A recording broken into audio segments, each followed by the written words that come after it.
안녕하세요.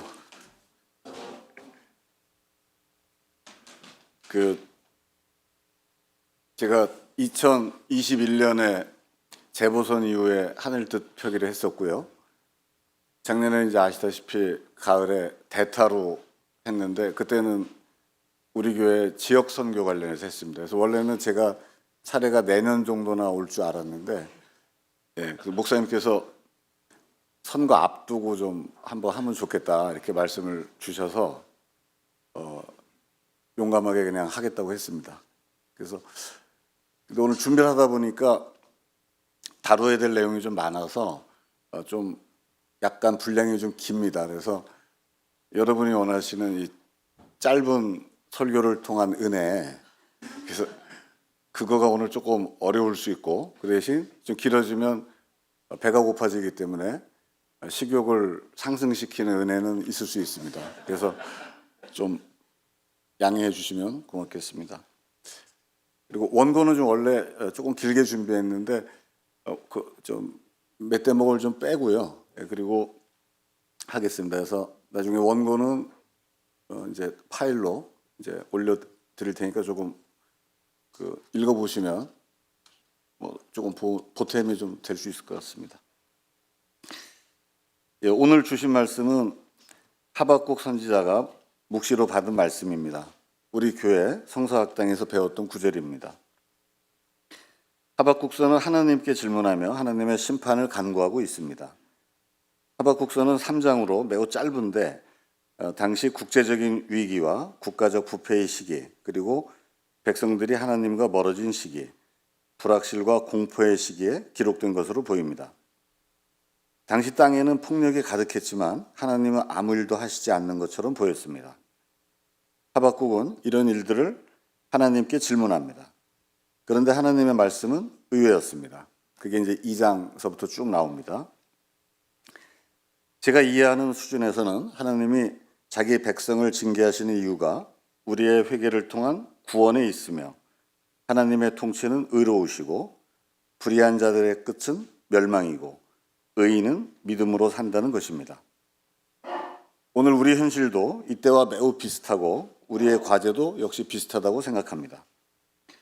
하박국 선지자에 대해서 또 그 시대 상황에 대해서 그리고 신학적인 의미에 대해서는 우리 시대 한국 기독교를 대표하는 김경호 목사님께서 책과 성서학당 포로기 예언 17강, 18강에서 강의를 해주셨습니다. 거기에 자세하고 깊이 있는 말씀이 있기 때문에 그걸 꼭 찾아서 보시면 좋을 것 같습니다. 아까 목사님께서 저보고 정세 분석가라고 그러셨는데 아시다시피 저는 직업이 정치평론가가 아닙니다. 그리고 제가 그 이전에 글도 쓰고 이렇게 강의도 하고 좀 그런 적이 있지만 예상했던 게 상당히 많이 맞기도 했습니다. 그렇지만 언론에서 절대 불러주지 않습니다. 그래서 오늘 제가 또 어느 정도 예측을 한다 하더라도 그렇게 언론에 나갈 일은 없을 것 같습니다. 불러주지 않습니다, 일단. 그리고 불러도 제가 안 나갑니다. 결과에 대해서 오늘 뒷부분에 조금 제 생각을 좀 말씀드리도록 하겠습니다. 사전투표를 거의 하셨습니까? 아직 못하신 분? 예, 그러면 이미 대사가 결정됐네요. 그러니까 뭐라고 말을 해도 이렇게 큰 적이는 안 될 것 같네요. 예, 오늘 선거하고 관련해서 우리가 생각해 봐야 될 근본적인 점들에 대해서 먼저 생각을 좀 나누고자 합니다. 우리 사회의 많은 문제에 대해서 이것을 크게 압축하면 평등, 평화, 생태 이렇게 세 가지로 생각해 볼 수 있습니다. 우리 기독인들이 평소 사용하는 생명과 정의, 이 용어는 이 세 가지를 포괄하는 용어로 볼 수 있습니다. 그렇지만 사회를 이해하기 위해서 평등, 평화, 생태라고 잡았습니다. 첫째로 정규직과 비정규직, 원청과 하청, 재하청, 노동시간과 임금, 이런 것들은 결국 소득과 자산과 시간의 불평등을 낳습니다. 청소년기부터 장년 시절에 이르기까지 모두 경쟁하는 삶을 살게 합니다. 자산과 소득이 있어야 결혼도 하고 아이도 낳고 기를 수 있습니다. 게다가 여성은 이 모든 분야에서 불평등한 조건을 감수해야 합니다. 장시간 노동, 치열한 경쟁, 산업재해, 교통사고, 경제 문제로 인한 이혼, 암 발생, 가족 해체로 인한 1인 가구 증가, 스스로 생을 마감하는 자살, 이런 것도 모두 크게 보면 평등에 관한 문제로 볼 수 있습니다. 둘째로 왜곡된 역사인식의 반복, 적대적인 대북 정책과 종북몰이, 친미 친일 일변도의 외교안보 정책은 독립국가로서 한국의 자주성을 침해하며 동북아시아에서 전쟁의 위기를 상시화하고 통일의 전망을 어렵게 하는 평화의 문제입니다.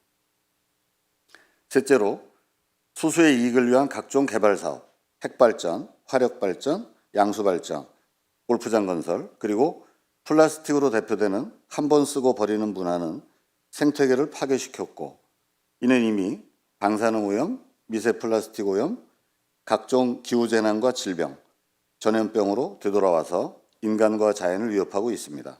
생태 문제입니다. 이 세 가지 문제는 세계적으로 이미 오래됐습니다. 그렇지만 한국에서는 IMF 이후에 지금 한 세대가 됐습니다. 25년간 아주 약탈적인 자본주의 체제가 되었습니다. 이 때문에 한국인들은 생존을 위한 삶의 형태가 변했습니다. 그러면서 한편으로는 평등과 평화 생태 문제에 대해서 중요성을 느끼고 있지만 다른 한편으로는 구체적인 해결의 전망을, 희망을 갖지 못하고 있습니다. 이런 동안에 많은 사람이 좌절하고 또 한편 분노하고 저항을 했습니다.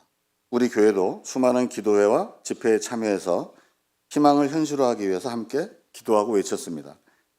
이 과정에서 작은 현장들에서 문제가 해결되는 것을 보면서 보람도 느꼈습니다.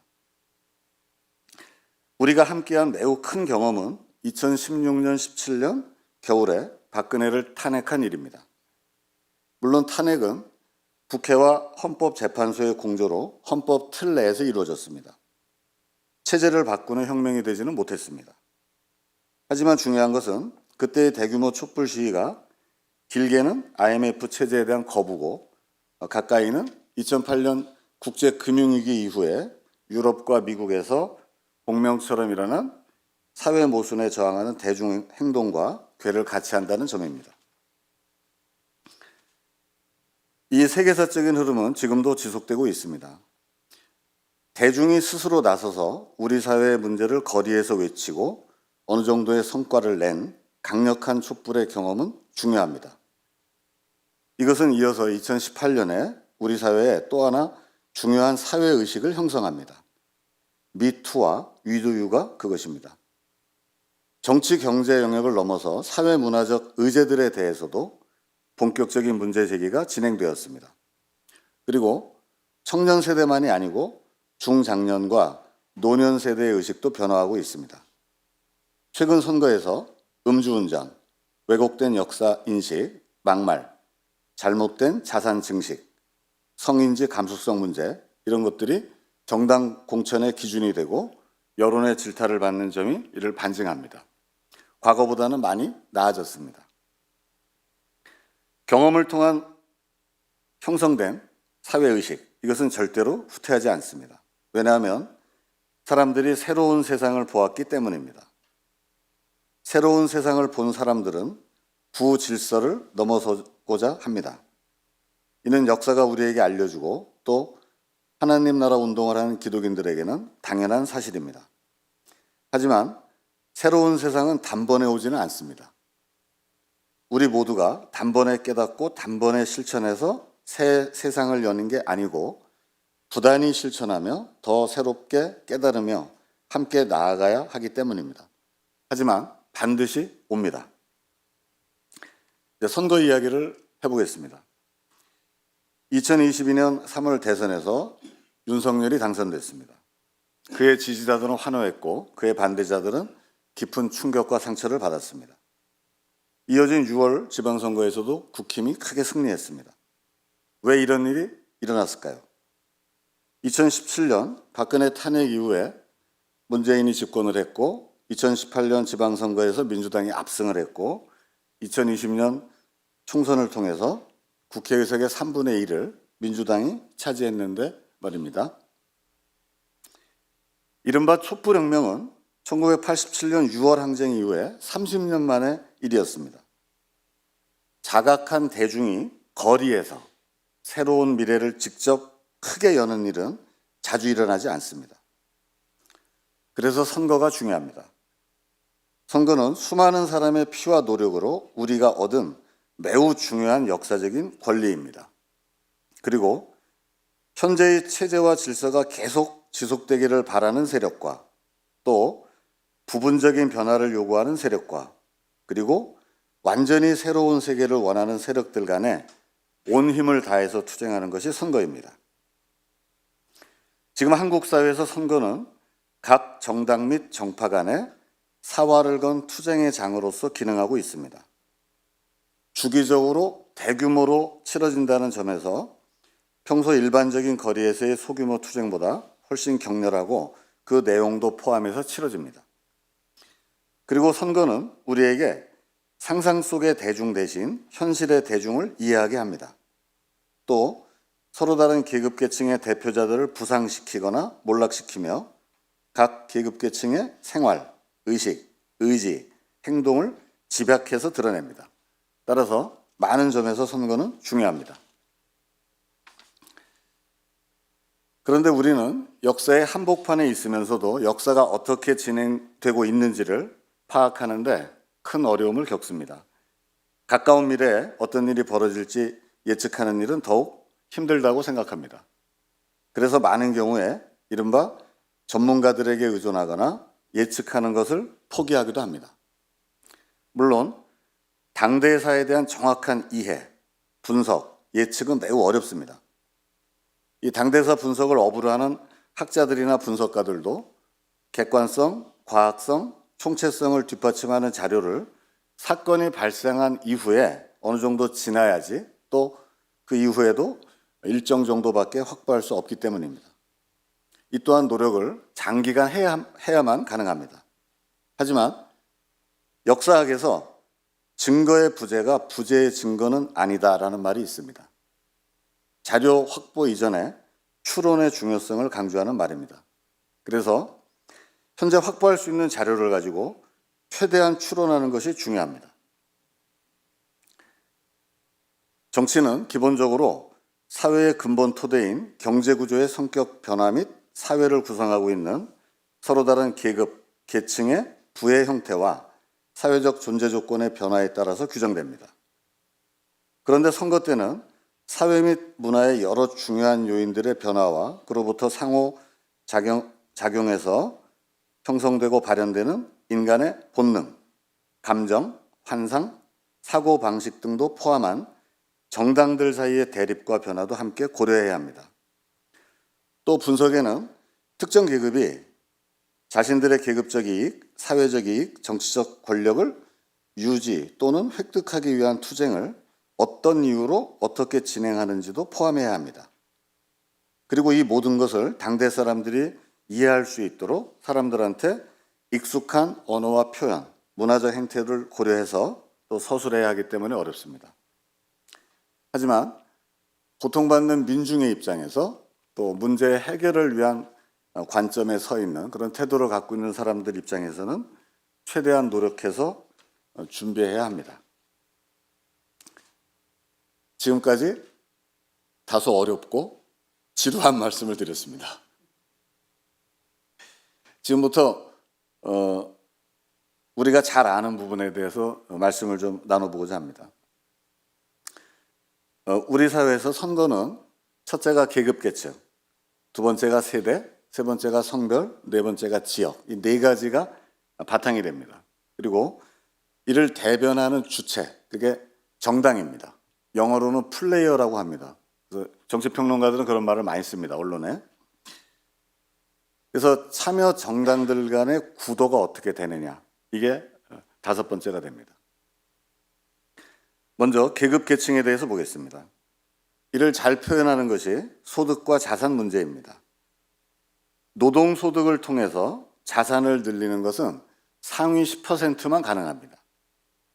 그 10에서 20%는 현상 유지는 가능합니다. 그런데 80%는 소득과 자산이 계속 줄어들고 있습니다. 이 현상은 이미 20년이 넘었습니다.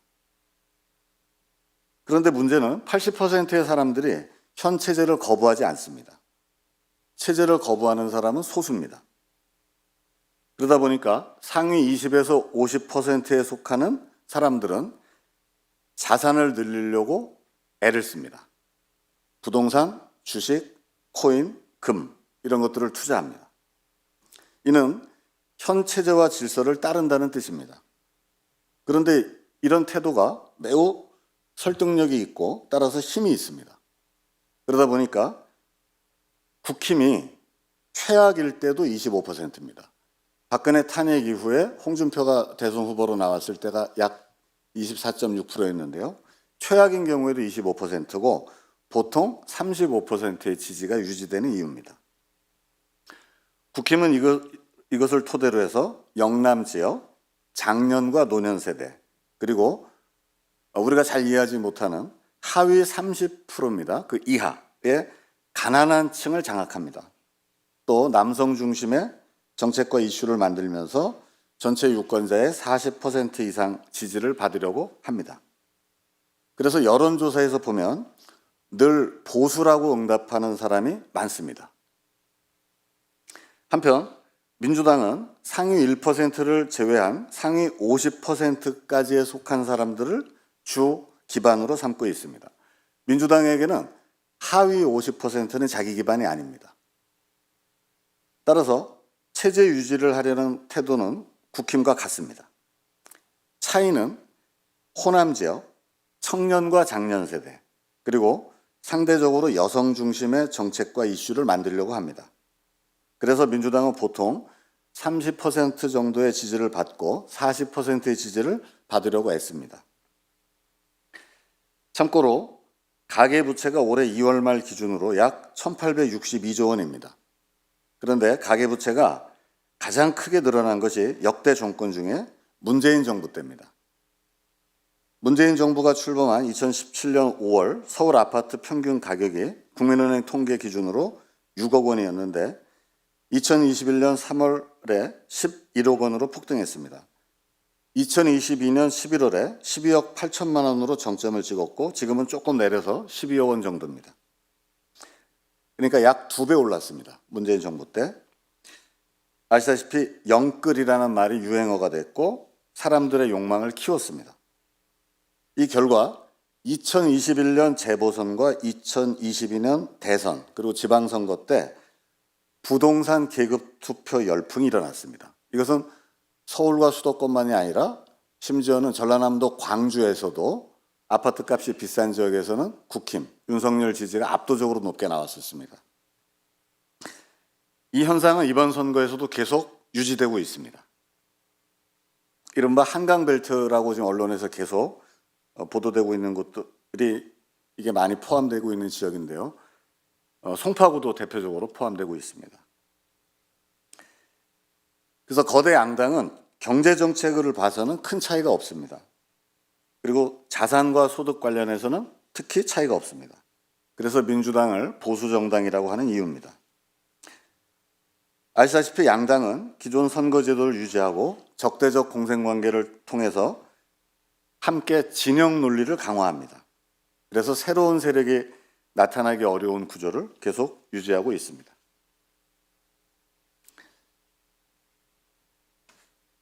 문재인 정부 시절에 하위 50% 노동자, 농민, 서민 이들의 미래와 희망을 위해서 정부가 일하지 않았습니다. 민주당도 마찬가지입니다. 그리고 계속 진영 논리로만 일관했습니다. 그래서 결국 국힘이 민주당에 맞설 힘을 기를 수 있게 했습니다. 이러다가 조국 사태가 터지면서 결정적으로 국힘이 힘을 키웁니다. 평소 양당을 지지하지 않는 유권자가 25에서 35% 정도 됩니다. 이들을 대략 진보, 보수, 수구 이렇게 나눌 수가 있습니다. 언론에서는 진보, 중도, 보수라고 합니다. 그런데 이렇게 하면 잘 맞지 않습니다. 그 이유가 우리 역사에서 수구는 친일, 친미, 반북, 독재, 재벌을 찬양하는 태도를 가지고 있습니다. 보수는 반일, 친미, 용북, 평화, 민주의 태도를 가지고 있습니다. 반면 진보는 반일, 반미, 평화, 통일, 민주, 평등, 정의의 태도를 가지고 있습니다. 1948년 이후 현재까지 수구 정권이 61년, 보수 정권이 15년 집권했습니다. 한국 정치는 기본적으로 수구 우위에 보수가 도전하는 구도입니다. 진보 세력은 이승만 정권 때 조봉암에 대한 정치적 타살 이후에 45년 지나서 2004년에야 민주노동당이 생겨서 국회에 진출에 성공합니다. 그렇지만 아직까지도 집권과는 거리가 멀고 또 현재 분열되어 있습니다. 최근 12년간 거대 양당을 지지하지 않는 유권자 25에서 35%의 사람 중에서 정의당, 진보당, 노동당, 녹색당을 지지하는 사람이 약 10에서 15% 있습니다. 진보 정당들은 하위 50%의 시민을 대변하려고 애써왔습니다. 그리고 진보 정당이 아니고 다른 제3당을 지지하는 사람이 15에서 20% 정도 됐습니다. 이 때문에 선거 때마다 제3당이 나오게 됩니다. 문제는 진보 정당들을 지지하는 유권자층이 진보 정당들이 계속 분열하고 또 행태가 안 좋아서 실망이 계속 누적됐습니다. 또 거대 양당은 계속 진영 논리를 강화합니다. 그리고 진보 정당들은 후보가 선거 때 적습니다. 이러다 보니까 점차 투표를 하지 않는 현상이 나타나고 있습니다. 이것은 큰 선거일수록 두드러집니다. 그런데 이 진보 정당 지지자들이 말을 제일 잘하고 강력한 태도를 갖기 때문에 이들이 민주당 지지층 내에 갖는 영향력이 매우 큽니다. 그래서 이분들이 막 이번 선거에서 수구 세력을 심판해야 된다고 강하게 얘기를 하면 민주당 지지자들이 힘을 받아서 적극적으로 움직이고, 그러면 아까 말씀드린 15에서 20% 되는 애매한 선택을 하려고 하는 분들한테 영향을 크게 미쳐서 결국 야권이 이기게 됩니다. 이런 선거운동 방식이 계속 지금 한 20년째 계속 증명이 되고 있거든요. 그런데 이것이 완전히 깨진 것이 2019년 조국 사태 이후에 그 처리가 잘 안 되면서 2020년의 총선에서는 코로나로 인해서 민주당이 압승을 했지만 2021년 선거가 되면 진보층 유권자가 전혀 안 움직이게 되고 민주당 적극 지지층도 움직이지 않게 됩니다. 그래서 제3지대를 지지하던 분들이 거대 양당을 똑같은 놈들이다, 민주당이 더한 놈들이다, 이런 정서를 키우면서 윤석열과 국힘을 지지하게 됩니다. 그것이 가장 큰 이유라고 봅니다. 한편 이번 선거에서 민주당과 진보당, 새진보연합, 시민사회 단체들이 선거연합을 했습니다.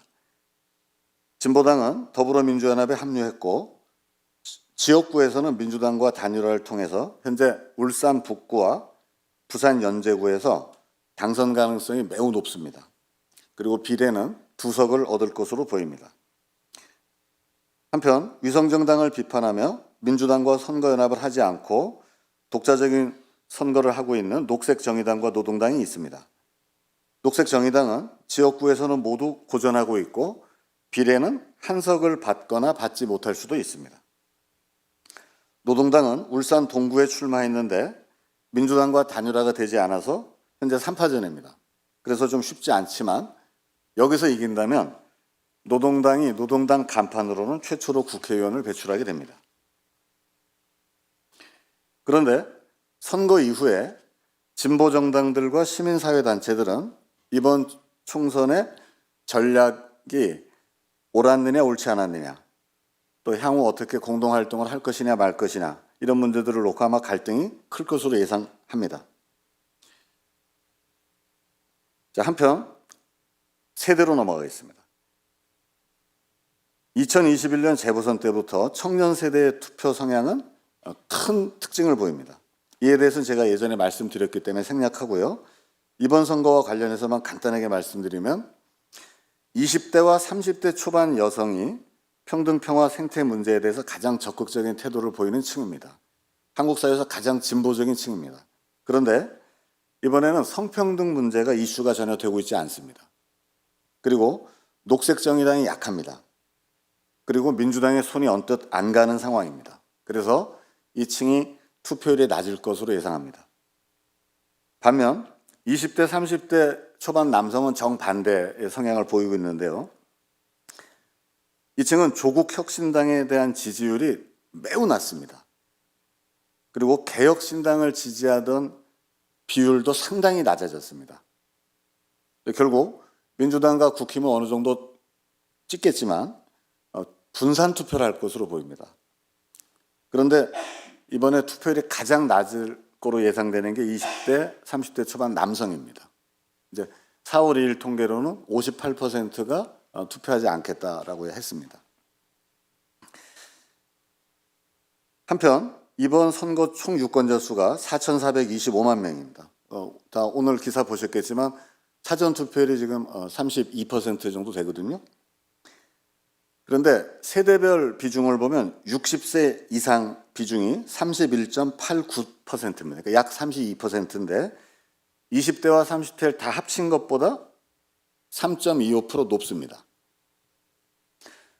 50대가 19.69, 40대가 17.76.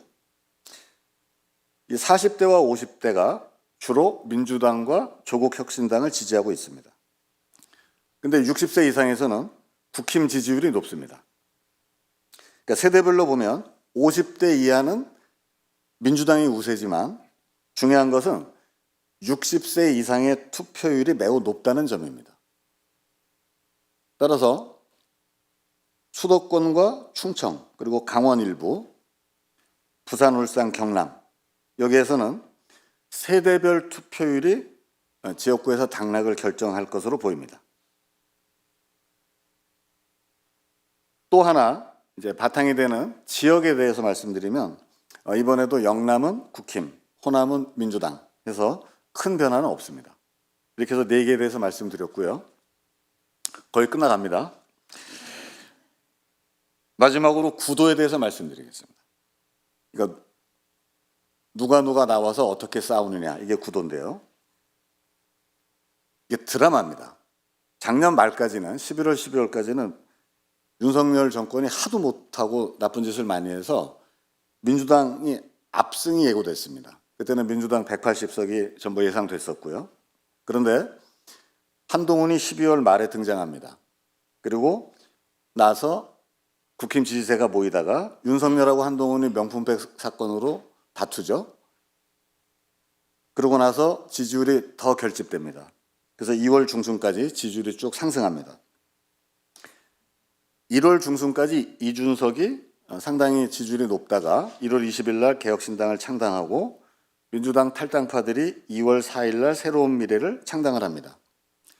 그랬다가 2월 20일에 이준석과 이낙연이 11일 만에 결별을 합니다.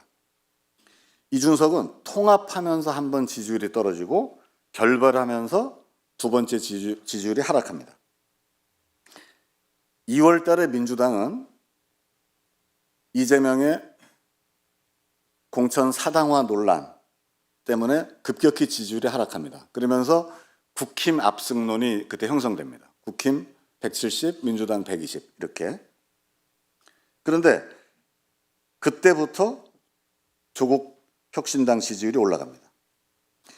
2월 13일 날 조국이 창당을 선언했을 때는 혼동기였는데 3월 3일 날 조국 혁신당이 창당대회를 하고 그날 같은 날 더불어민주연합이 창당을 합니다. 짧은 약 열흘간 기간 동안 3년은 너무 길다. 지역구는 민주당, 비례는 조국 혁신당. 이 구호가 본격적으로 상승세를 탑니다. 동시에 민주당, 녹색정의당, 개혁신당, 새로운 미래 모두 지지율이 떨어집니다. 이렇게 매우 숨가쁘게 선거 참여자들이 늘어나고 선거 구도가 달라졌습니다. 이번 선거에서 지역구 254개는 거의 민주당과 국힘의 대결입니다. 현재 시점에서는 민주당이 우위에 있습니다. 여러분이 가장 궁금해하실 것 같은 조국 혁신당 돌풍 이유에 대해서 말씀드리겠습니다. 첫째로 민주당이 그간 하지 못했던 선명 야당 역할입니다. 윤석열 정권에 대한 강한 분노를 표현했습니다. 그래서 답답해하던 민주당의 지지층인 40대, 50대 세대와 수도권, 호남에서 지지세가 형성됩니다. 둘째로 반윤석열, 비이재명 유권자가 합류했습니다. 앞에서 말씀드렸던 제3당 지지 15에서 20%의 사람들입니다. 3월 중순부터 본격화됩니다. 충청과 영남에서도 이분들 때문에 지지율이 높아집니다. 윤석열도 싫고 이재명도 싫은 사람들이 꽤 많아서 투표를 안 하려고 그랬는데 윤석열 정권을 어쨌든 심판을 해야 된다는 심리는 가지고 있었습니다. 그런데 그걸 선명하게 얘기를 하는 조국 혁신당이 나타나면서 이쪽으로 마음이 모이는 겁니다. 이 덕분으로 민주당의 지역구 후보들 지지율이 크게 상승합니다. 세 번째로, 그러면 왜 2층이 조국 혁신당을 지지할까? 한 정치평론가가 쓴 용어로 역내로남불입니다. 내로남불 앞에 역, 거꾸로라는 뜻입니다. 이 프레임 또는 제가 볼 때 복수서사가 작동했기 때문입니다. 윤석열과 한동훈은 문재인 정부 시절 조국에 대한 수사를 지휘했습니다. 그동안 있었던 관행과는 달리 온 가족이 과도하게 검찰 수사와 언론 재판을 받았습니다. 그런데 당시에 제3지대 유권자의 다수는 살아있는 권력을 수사하는 윤석열과 한동훈을 지지했습니다. 조국을 비판했습니다. 그런데 반전입니다. 조국이 2심에서 징역 2년을 선고받았는데 사모펀드는 무죄가 되고 유죄는 입시 비리와 감찰 무마였습니다. 일종의 권력형 범죄로 보자면 작은 죄였습니다. 이것이 핵심입니다. 이것 때문에 정권 심판론이 되살아난 건데요. 즉 유권자들은 왜 윤석열 정부와 검찰은 김건희 일가의 각종 문제나 한동훈의 문제는 수사조차 하지 않는가, 이것을 문제제기하고 있는 것입니다. 이재명이 이런 주장을 하면 호소력이 떨어집니다. 그래서 못했습니다. 이재명은. 그런데 조국은 이미 명예가 실추됐고 2심 선고도 받았기 때문에 오히려 호소력이 생겼습니다. 살아있는 권력 중 조국만이 유일하게 처벌받은 내로남불 당사자입니다. 윤석열, 한동훈은 지극히 사적인 형태의 내로남불을 일관했습니다. 그래서 처벌받은 사람이 처벌받지 않은 내로남불을 공격을 했는데 이것이 유권자의 호응을 얻었습니다. 또 윤석열, 한동훈에 대한 조국의 복수 서사, 이것을 지켜보면서 통쾌함을 느끼는 사람들이 많습니다. 이렇게 해서 결국 조국 혁신당을 통해서 범야권의 반윤석열 연합전선이 만들어졌습니다. 이를 언론은 진보 중도 정치연합이 형성됐다고 평가합니다. 게다가 이종섭, 황상무 사건, 대파 사건, 이것이 터지면서 야권이 크게 유리해졌습니다. 오늘 말씀으로 선거 결과는 대략 예상이 되실 겁니다. 또 여러분들이 이미 대부분의 선택을 하셨기 때문에 뜻한 바대로 이루실 거라고 믿습니다. 그런데 개헌을 하고 탄핵을 하려면 200석을 넘겨야 됩니다. 200석을 넘기려면 유권자들 내에 대단한 열풍이 일어나야 되는데 이것의 기준은 매우 높은 투표율입니다. 아마 민주당에서는 71.3%를 얘기를 했지만 제가 볼 때는 73에서 75% 정도가 돼야지만 아마 가능할 거라고 봅니다. 본질적으로 문제는 선거 이후입니다. 첫째로 야권이 다수당이 되더라도 평등, 평화, 생태 세 가지 문제에서 진전이 있을지 의문입니다. 본질적으로 보수와 수구 정당이 의석 대부분을 차지하기 때문이고 윤석열 정부는 그대로 있습니다. 둘째로 윤석열과 이재명의 대결은 계속될 것이고 이재명의 재판, 조국의 대법 판결, 그리고 이재명과 조국의 관계에서 주된 주제가 검찰개혁이 될 것인지의 여부, 또 윤석열과 한동훈의 관계, 그래서 정당 간 갈등과 정당 내부의 갈등이 중요한 의제가 될 가능성이 높습니다. 세 번째로 민중운동의 관점에서 보자면 진보정당들과 시민사회 단체 간의 갈등, 시민사회 단체 내의 갈등, 이런 해결이 중요한 과제가 될 것으로 보입니다. 그런데 이것은 아시다시피 2019년부터 계속 누적해서 쌓여왔습니다. 형태를 조금씩 바꾸면서. 그래서 쉬워 보이지 않습니다. 네 번째로 결국 평등, 평화, 생태 문제에서 종교계의 역할이 커질 것으로 예상됩니다. 다 끝났습니다. 예. 그래서 오늘 이제 마무리하겠습니다. 하박국서를 비롯해서 성서에 나오는 하나님 나라 운동에 대해서 말씀드리고자 합니다. 돈과 권력을 우상으로 숭배하는 사회, 외세와 지배계급과 국가의 억압과 착취에 맞서서 당대 민중의 삶을 지키고 잘못된 세상을 변혁하고 하나님 말씀이 생활이 되는 평등한 해방 공동체의 꿈을 오래전부터 현실로 만들려고 노력했고 또 현실화했던 신앙의 선배들이 있었습니다. 이분들이 수없이 보여주신 대안과 운동 방식을 지금 우리 시대에 맞게 적용하는 것이 매우 중요하다고 생각합니다. 그리고 오늘 우리가 실천하는 하나님 나라 운동이 내일 곧 현실이 되리라는 믿음을 가지고 살아가는 것이 중요하다고 생각합니다. 의인은 믿음으로 산다는 말씀을 다시 새기는 오늘이 되기를 바랍니다. 긴 말씀 들어주셔서 감사합니다. 잠시 침묵하시겠습니다.